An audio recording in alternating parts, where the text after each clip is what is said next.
You are listening to a free version of the Majority Report with Sam Steeder. To support this show and get another 15 minutes of daily program, go to majority.fm, please. The Majority Report with Sam Steeder. It is Tuesday, September 12th, 2017. My name is Sam Steeder. This is the four-time award-winning Majority Report. We are broadcasting live steps from the industrially ravaged Gowanus Canal in the heartland of America, downtown Brooklyn, USA. On the program today, Irma cleanup begins. Houston floodwaters are incredibly toxic. Trump's ACA destruction continues unabashed. But it's a big week for single payer. Sanders Medicare for All drops tomorrow, and will every 2020 Democratic presidential hopeful support single payer? Meanwhile, the Republicans' election integrity assault begins anew in New Hampshire today. And Trump seems to be building a moat. Jared may be on the outside. UN agrees to the toughest ever North Korean sanctions. And if you want to make a Trump supporter mad about housing assistance, studies show that you can show them a picture of a black guy. Another reason why elections matter: appellate court. Appellate court judges. All this and more on today's program, ladies and gentlemen. We are slimmed down. We are lean and mean today. It's just Matt and I. Michael is, as you know, Kelly has, well, she's now remote. I mean, she hasn't totally left the show. Well, maybe I shouldn't say that, because I think she's there's a little bit of moonlighting going on. She has another gig. She's left the show, except for occasionally for some stuff. And Michael's traveled to, where is he, in Chicago? Yeah, I'm pretty sure Chicago. Oh, are we supposed to keep that under wraps? No, I think if I was more sure about it, I would say. I guess he really didn't listen when he must have told you where he was going. It's Chicago. Yes, Michael's speaking at. Well, he's gone to some type of trade show, right? Yes, him and Phil. It's two Dope Boys related. Two Dope Boys. They've come up with a new product, like some type of tchotchkes that they're pushing, right? Like those squeezy dice. Audio Trend Report, actually. What? It's on it's augmented reality, virtual reality, and another one. I can't remember the third. Virtual reality. I don't even know what you're talking about. Yeah, it's all right. So there's a extensive cleanup going on now, obviously, down in Florida. 12 million. I've seen reports of up to 12 million people have lost power. Maybe closer to 10. I don't know. That power hopefully is starting to come back a little bit. And Houston, in the wake of the flooding there, and of course, there are islands in the Caribbean completely destroyed. And I think, it's possible we are a day or two away from some really horrific, there are disastrous situations there as people are lacking food and clean water. And, of course, depending on the countries there's the U.S. Virgin Islands. There's, I think, the British Virgin Islands. They have French. So there's just a tremendous amount of difficulty amongst, some of those Caribbean islands. Some parts of Florida, it appears that they dodged a bullet, or at the very least, maybe dodged the bullet, ended up getting hit with a baseball bat. Better than getting shot with a bullet, I guess. And we'll talk about what's going on in Houston, apparently. New York Times checked out 2 different Houston neighborhoods, and the bacteria and toxins that, as a function of sewer overflow, like in people's houses, is off the charts. So be very careful if you're heading back into those areas. I mean, I don't know how many people who have been driven out of, let's say, Houston have time to listen to podcasts at this point, but really devastating. And listen to, this is Donald Trump's, or I should say the Homeland Security Advisor, Tom Bossert, right? And he's responding to a question from CNN's Jim Acosta about climate change. Now, on one hand, I can understand the idea that, like, okay, we have a narrow portfolio. We're dealing with that right now. But the idea that seeing a window into our future, like we have seen over the past 2 or 3 weeks, with the flooding in Houston and the devastation in the state of Florida, we're basically getting a glimpse into our future. And frankly, I don't know if it's one that we can mitigate or not. But, I spoke to Michael Mann on Ring of Fire last week, and he said, look, this is going to be something where when we talk about these 1 in 500 year storms, 1 in 100 year storms, we could be talking a 1 in 2 year storm, where the frequency of these things start happening exponentially faster. And so the idea that we wouldn't contemplate what's causing it is sort of shocking. I get there's a portfolio, but here is Homeland Security Advisor Tom Bossert answering a question about climate change in the light of what we've experienced in this country for the past 3 or 4 weeks.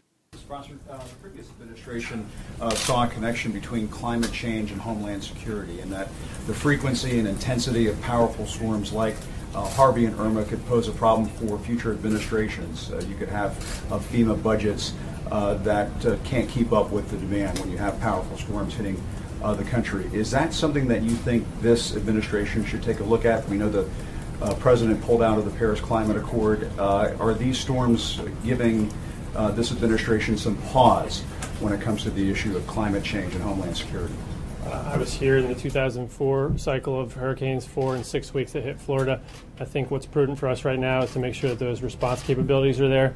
Causality is something outside of my ability to analyze right now. I will tell you that we continue to take seriously the climate change, not the cause of it, but the things that we observe. And so there's rising floodwaters, I think 1 inch every 10 years in Tampa, things that would require prudent mitigation measures. And what I said from the podium the other day and what President Trump remains committed to is making sure that federal dollars aren't used to rebuild things that will be in harm's way later or that won't be hardened against the future predictable floods that we see. And that has to do with engineering analysis and changing conditions along eroding shorelines, but also in inland water and flood control projects.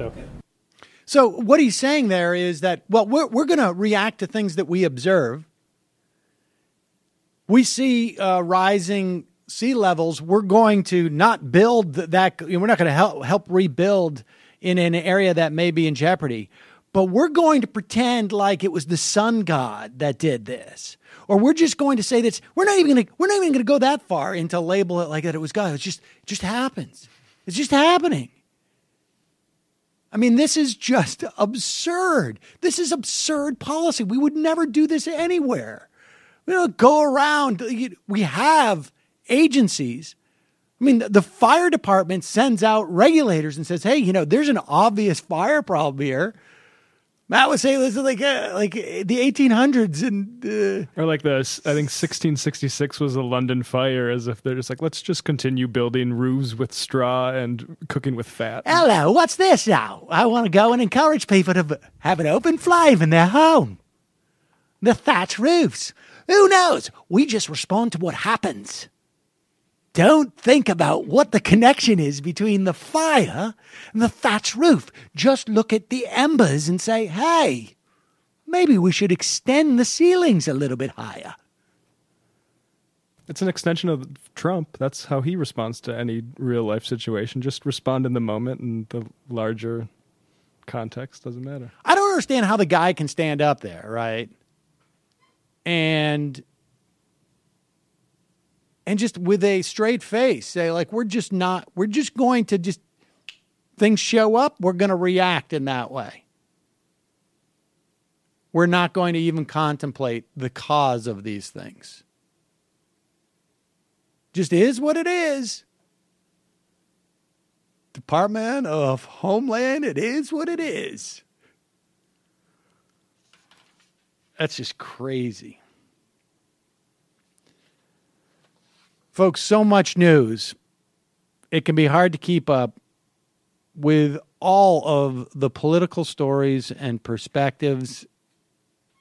I've talked about it before, but that's why I love Texture. I like to read a lot of different magazines. I like to read my long forms.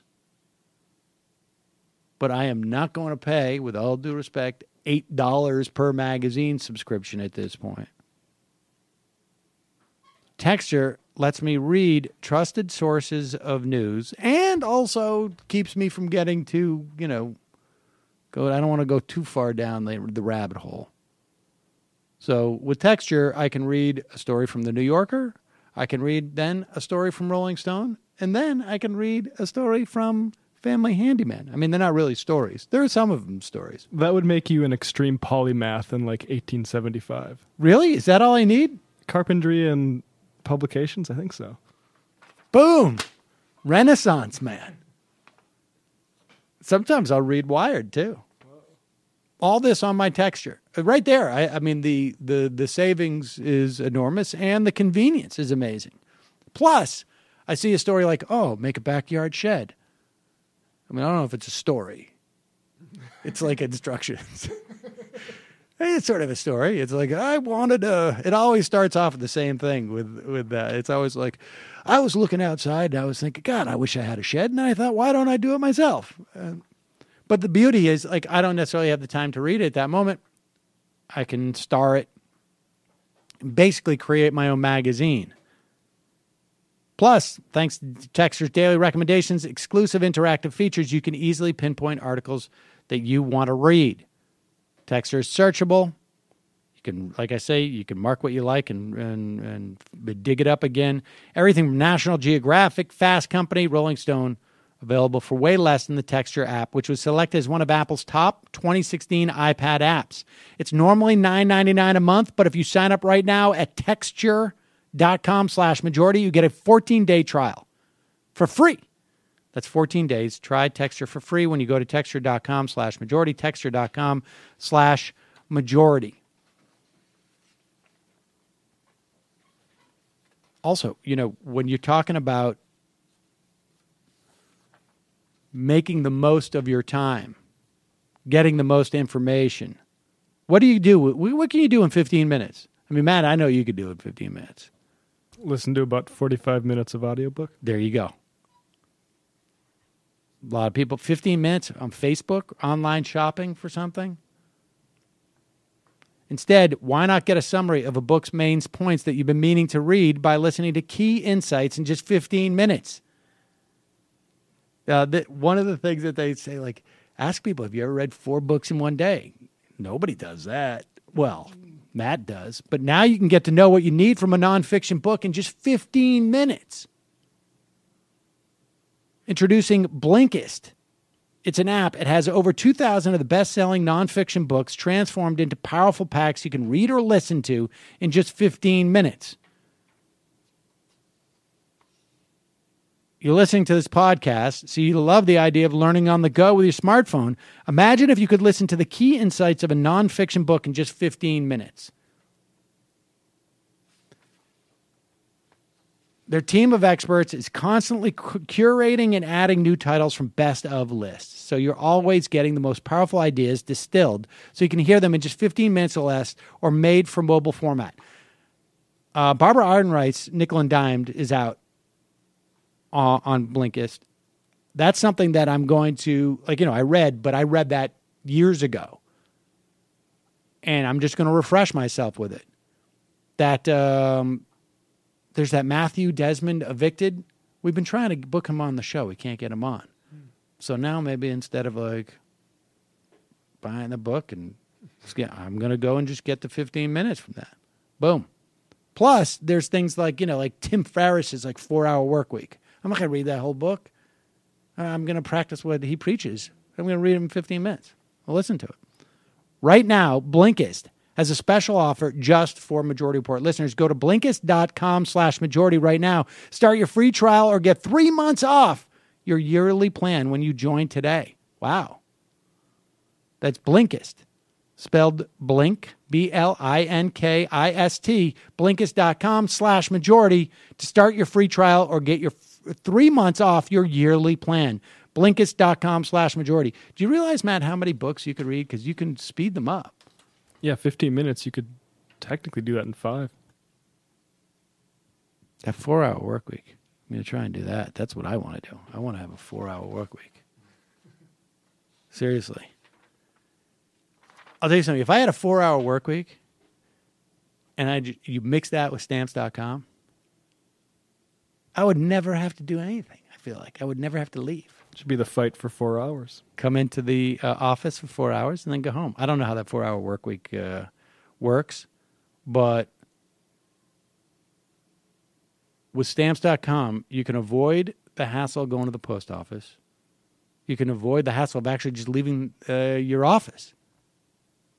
Mail everything from postcards to envelopes to packages, domestic or international, with Stamps.com. It lets you buy and print official U.S. postage for any letter, any package, any class of mail using your own computer and printer. You click, print, mail, and you're done. Stamps.com never closes. So you want to get work done at 3 in the morning? You can print postage or for letters or packages 24/7. Plus, they send you a digital scale that automatically calculates the exact postage and help you decide the best class of mail for your needs. You can get discounts at the post office itself, too. Stamps.com brings all the services of the U.S. Postal Service right to your fingertips. Right now, you too can enjoy Stamps.com with a special offer that includes a 4-week trial plus postage and a digital scale without long-term commitments. Just go to Stamps.com, click on the microphone at the top of the homepage, type in the Majority Report. No, just Majority Report. You don't have to do the. We should have established that very early on. I never did. That's a common problem with bands, too. Arcade Fire has that issue. Really? Is it the Arcade Fire or Arcade Fire? Oh, man. I'm glad to know those guys going through the same thing I am. Stamps.com, enter code Majority Report. Stamps.com, never leave your home or office again. All right, I want to dig in. There's 2 things happening in terms of Medicare, or I should say medicine in this country. One is that the Trump administration continues its assault on the Affordable Care Act. Now, let me back up for a minute. Lindsey Graham seems convinced that his plan is going to pass. He's got 18 days to get this passed. I don't think it's going to happen. But I would have to wait and see.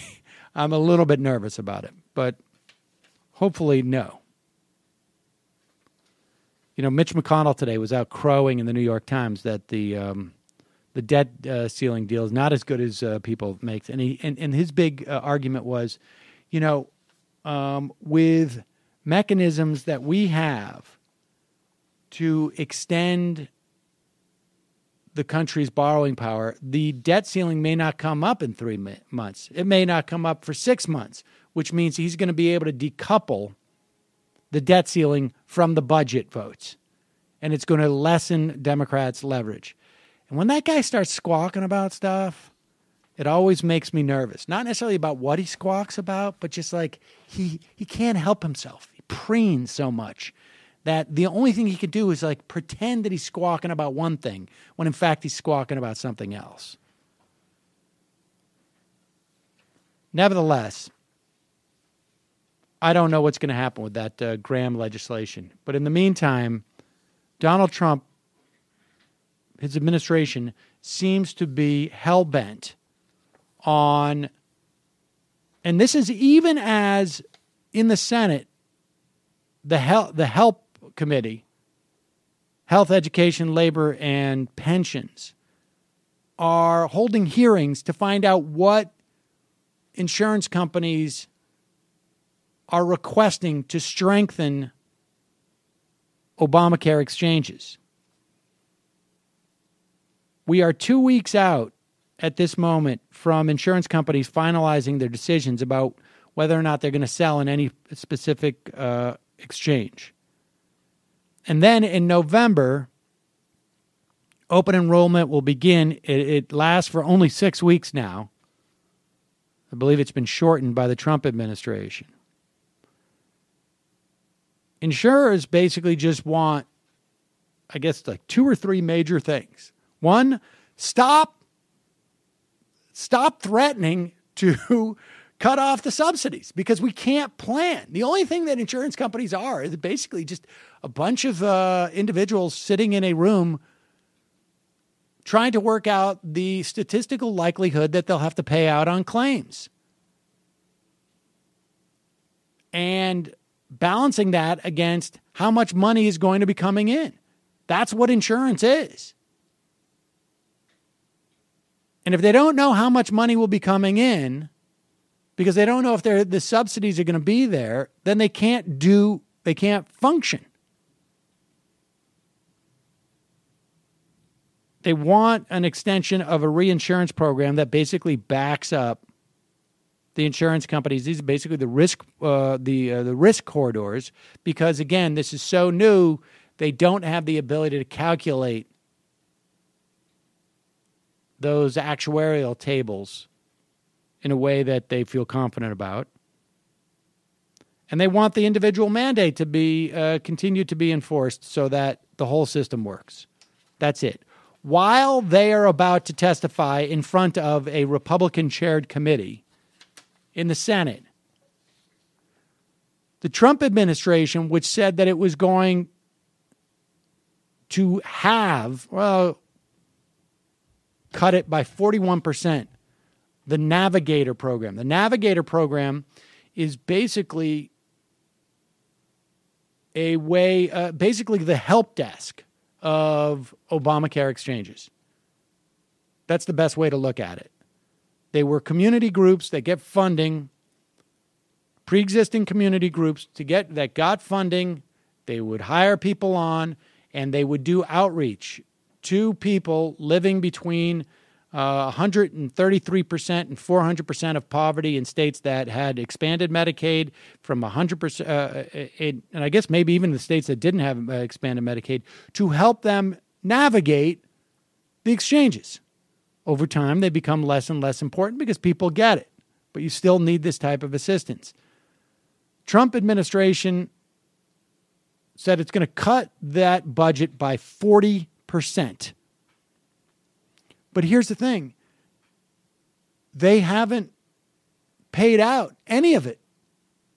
Not only have they not cut the budget yet, the $63 million that are supposed to go out to the program has lapsed. They're just simply not sending the checks or responding to letters about grants. So all of these organizations are wondering if they have any type of funding flow, and they're starting to cut people, lay people off with the hopes that when we get the funding, because they all assume eventually they have to get the funding. I don't know why they even assume that. They're hoping they're going to be able to hire these people back, but they're not going to be able to. I mean, this is part of the wholesale destruction of our governmental apparatus. But you're 50 days out from the open enrollment period, and if you don't have people helping people enroll, you're going to shrink these roles in Obamacare, and you're going to exacerbate the problem that insurers have. They're going to leave, and thus you're going to try and push and promote this death cycle, basically, the death spiral, as they call it. So all of this is going on in the Trump administration. And on the flip side of this, tomorrow afternoon at about 2:30 p.m., is my understanding, Bernie Sanders is going to announce and introduce, I guess, his Medicare for All bill. I imagine it's going to be quite detailed at that time. There are now, by my count, I think there are 6 now confirmed co-sponsors of this bill. They include Senator Cory Booker. Surprise, surprise. Kristen Gillibrand, I believe, is going to announce her co-sponsorship. Senator Jeff Merkley, who's been there for a long time. Elizabeth Warren. Kamala Harris. I think that's 5. Oh, and Brian Schatz. And so that's 6. There may be more. But this is very significant because if there's something that just strikes you about the names Cory Booker, Kristen Gillibrand, Bernie Sanders, Kamala Harris, Elizabeth Warren, it's because they're just about everyone in the Senate and almost all in the Senate, I think. I can think of one more off the top of my head. 1 or 2 more who may be running for president in 2020 as a Democrat. Don't know the details yet of this bill, but it's interesting what's going on here because there are 2 other bills that do not make the mistake of believing that they are necessarily in competition with these other bills. It is the Sanders is going to release the Medicare for All Act of 2017. In the meantime, you've got 2 other bills. One is, like I say, Brian Schatz from Hawaii. He has another bill. Now, he has signed on to co-sponsor Sanders' bill, and I think Sanders is actually going to co-sponsor his bill as well. So the idea is they're going to what they're doing, it seems to me, is they're defining the parameters of the debate. And they're not just defining the outside parameters, right? The reach. They're going to define the sort of like the slam dunk parameters so that it can't be, there's going to be no room for a, hey, let's just, hyper enhance the Affordable Care Act. There's both, I don't even want to say idealism. There's both aspiration here and pragmatism across the board.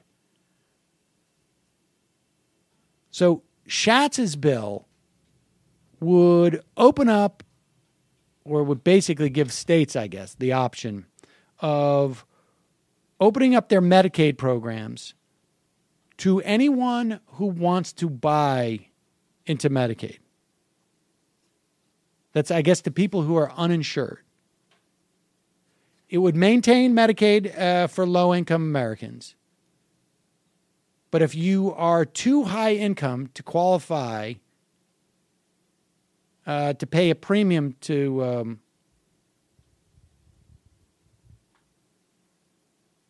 pay a premium in the exchanges, right, where you don't get a subsidy, you can join the program.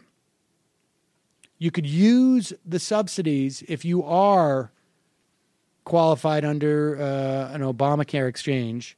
You could use those subsidies to buy into the Medicaid program.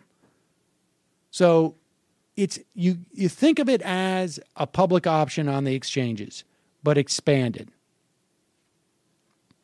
And here's the thing. It would also raise reimbursement rates from Medicaid reimbursement rates to Medicare reimbursement rates. And it does all this without massive tax increases or even substantial tax increases.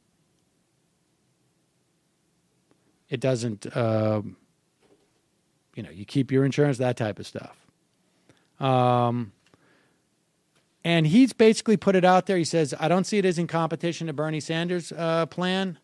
It is an interim step on the way to Bernie Sanders' plan. He's signed on to it. It's an interesting dynamic we're starting to see develop there. And now Chris Murphy is also going to be putting out a plan. He is one of those names that stuck out in my head who's also going to be running, I think, in 2020. Maybe not, but I have a feeling it will be. And that is to let any individual and business buy into Medicare as part of the exchange. And I think there's some crossover in terms of the Schatz plan, but it allows basically businesses to go buy into Medicare and offer that to their employees. I haven't seen it really drawn out, but that's the broad strokes of it. He claims that he may ultimately sign on to Sanders' single-payer bill. And I would imagine by then he will. But what they're doing is they're basically just saying, we're shutting the barn door. And this is the lowest bar we're going to allow if you're going to be in this conversation. So basically, it's a Medicare for all buy-in. Now, it's not, is it Medicare? I mean, no, because you got to purchase it. But it is putting everybody in the same bucket. It's basically introducing the plan to people. Obviously, it would be much cheaper. 8 other Democrats, led by Debbie Stabenow of Michigan last month, proposed to let individuals 55 and older opt for Medicare buy-in. So, I mean, the bottom line is all of these folks, and I should say Sherrod Brown has declined to co-sponsor Bernie Sanders' bill and instead has opted to support Schatz's bill. What you're looking at is somebody who is running in a tight race in 2018, and it's a fascinating dynamic. I mean, I think to a certain extent, what's happening is, and I think this is the way that it works with big funders, because I don't know that there would be a problem with people in Ohio if he signed on to Bernie Sanders' Medicare for All bill. I mean, I think to a certain extent, it is a way of trying to avoid big funders running against him in Ohio, putting money against him in Ohio, where he basically is just saying, I'm going to sign on to the minimum allowable within the Democratic Party. Now, this is a guy in the past who has supported single payer. But the thing to keep in mind here is that Cory Booker can sign on to this, co-sponsor, and it doesn't mean anything.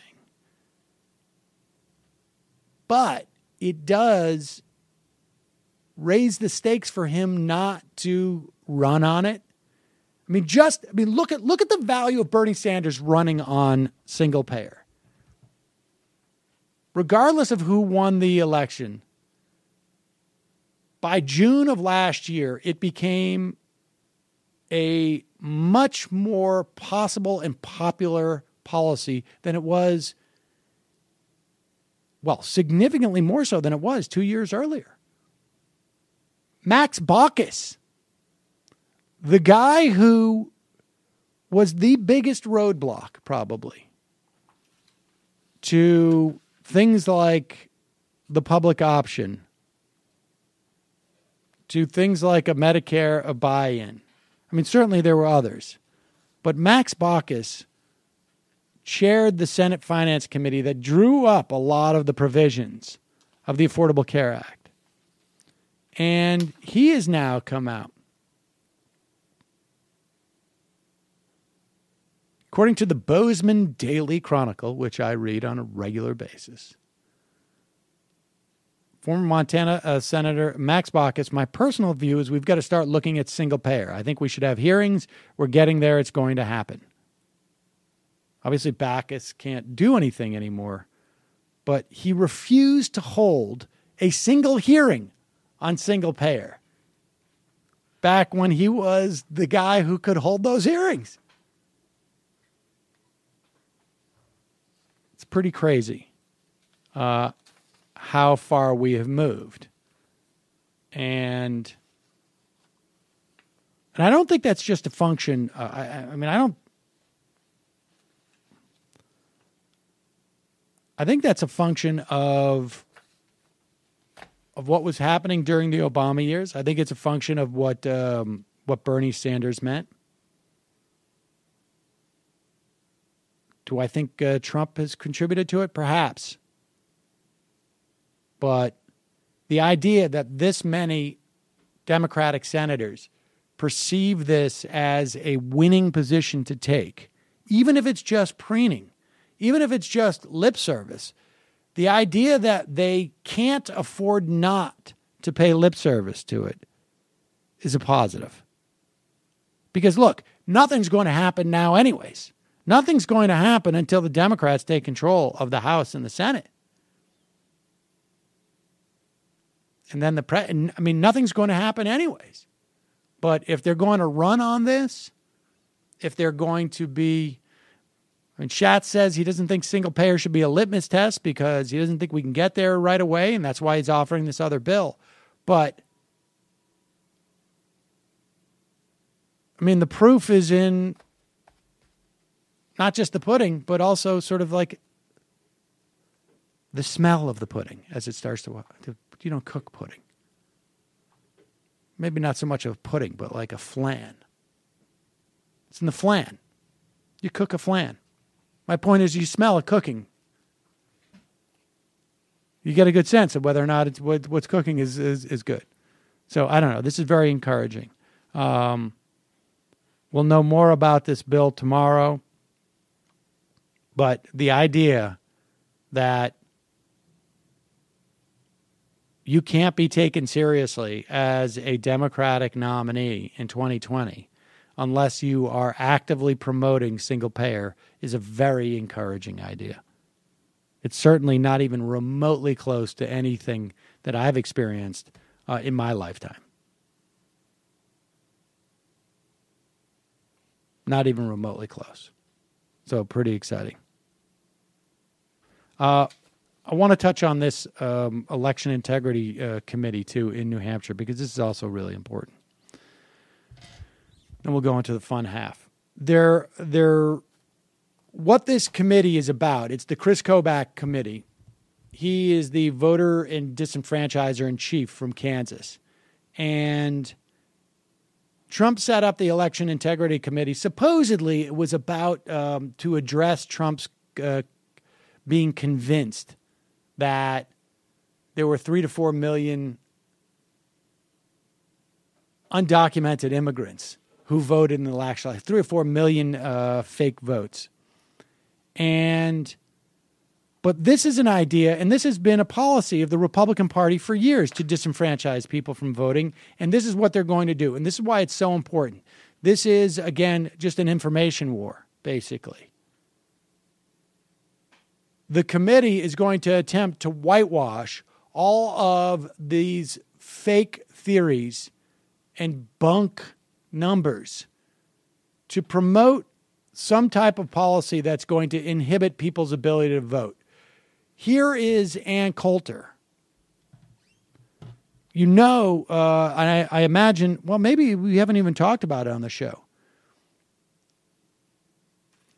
There was a Pence aide and there are people Chris Kobach, I think, wrote in Breitbart about this, that there were something like 5,000 people who voted in New Hampshire without a New Hampshire license. And it turns out that that's probably true because it's not illegal to vote in New Hampshire with an out-of-state license. I'd be surprised if it was only 5,000 people, because you can do that as a college student. You can do it if you've recently moved to New Hampshire from another state. It's perfectly legal. Many of those people, Washington Post, Dave Weigel, went up there on behest of the CIA to interview students there. And he said it took him about literally 15 minutes on Twitter to find and confirm 4 or 5 students, I think it was. But here's Ann Coulter coming in with the next round of it, right? Okay, well, it may be the case that it's okay for people to vote without a license there. And so that's what explains that. But we should really address that problem in and of itself. The, I think, cleverer response, though doesn't persuade me. In fact, it makes me enraged for a completely separate reason, was in the Washington Post claiming, no, this is all college students. Well, okay. Yeah, what does college it mean? Yeah. Students shouldn't be voting in states where they don't live. They're not going to change their driver's license. They're not going to change their car registration. I mean, these are the sorts of things that can be overlooked. And by the way, you have 6 months to do it. The commission looked back to see, have they done it, nearly a year later, and they still hadn't changed vehicle registrations or driver's licenses. And it was more than 5,000 of them, and she won by only 1,000 votes. So even if half of them were legitimate. But no, let's get back to college students being able to vote in states where they don't live. No, that's outrageous. You're there for a few years. Did you go to school in state? Well, I claimed I was an in-state resident in North Carolina, but I okay, really, we won't get into that. Yeah. But I never changed my registration. Pause it for 1 second. So Howie Carr just announced that he had basically defrauded, what state was it? North Carolina? He just defrauded North Carolina. Well, let's not worry about that. Let's just worry about the idea that you go for somewhere for 4 years. You've left home, and you shouldn't be able to vote in that location. Continue on. Resident of New York or a resident of Michigan. It's outrageous. These college kids, plus which, third outrage here, college kids shouldn't be voting. Just to get, the result of 13 years of Chinese-style brainwashing, bust them to the polls. I don't think that people should be able to vote until they're 30. Now, look, I know Ann Coulter is just, and she's been trying to make herself more prominent again. Like, I don't know, the other day she was tweeting stuff about Irma not being real as a way of putting yourself back in the limelight. But this is how desperate they are. And we're going to hear that. We're going to hear that about college students. In fact, we see it multiple places around the country. LaPage tried to do that. We see this where college students are disenfranchised. Now, of course, we don't even have voting on a weekend in this country. So the idea that you can get back to your state, or that you can get back to your state to get an absentee ballot. They just want to make it as hard as possible to vote. I voted in both Minnesota and New York with a North Dakota license. Did you really? Yep. You voted twice? Well, not in the same election. Oh.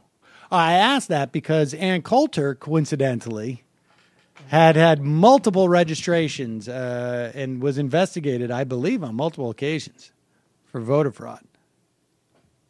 Yeah, it looks like a Huffington Post article from 2010. Ann Coulter to face a vote on voter fraud charges in Connecticut. Yeah, I think they looked into that. And then I think she had some problems maybe back in 2014. I'm not even sure. But so she's just grandstanding here. But that is one of the things that you're going to hear out of New Hampshire this weekend. Or I should say this week. There's going to be 4 other major fake presentations, as according to Think Progress. And they had a computer science professor at Gustavus Adolphus College, Max Halperin, who's advised lawmakers on election-related technology and legislation, look at some of these claims. One is the claim that 8,471 people cast more than one ballot in the 2016 election. So there were 120 plus, maybe 130 million people.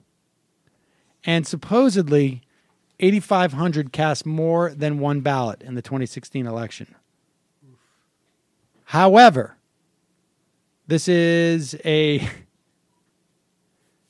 Ken Block, the president of Simpatico Software Systems, is going to present to this panel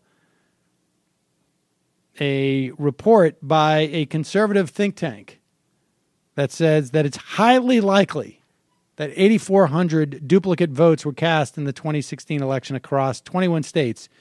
They did not have access to all 50 states and relied on commercial data sources to draw their conclusion. Well, the states themselves, they run checks to look for potential double voting using private voter lists, which contain far more information than published ones.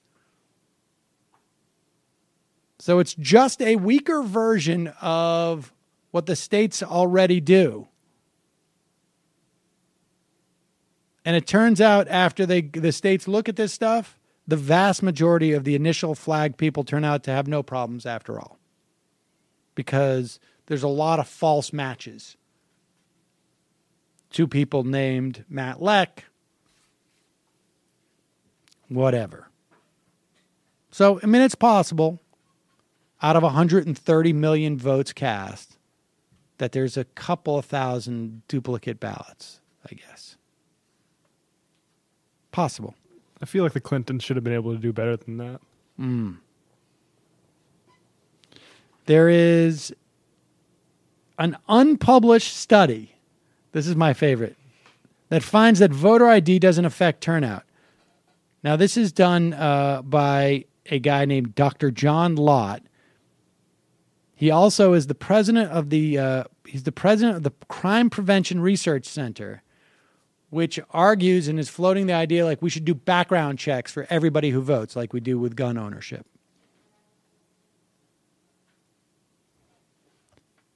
This is the best part about his study.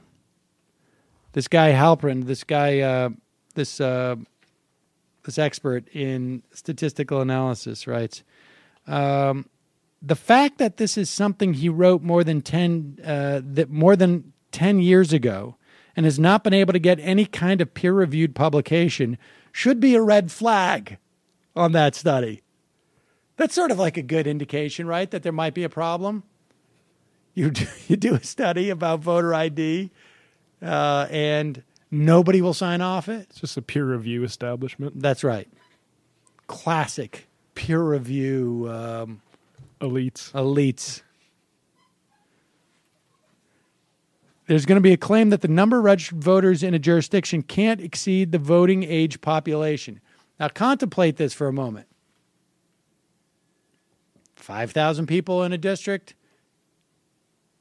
over the age of 18, but there are 5,200 people registered. How could that possibly be? Well, A, the number of voting age residents in a jurisdiction at any time is an estimate because people move in and out all the time. Also, jurisdictions are going to have basically non-voters in their districts because people have moved out or died. It's unbelievable that we're having to push back against stuff like this. And then, of course, there's you'll hear the license thing, which is more of a joke. But it's important for you to have refutations of this stuff quickly because this is why they're doing it. I can tell you that.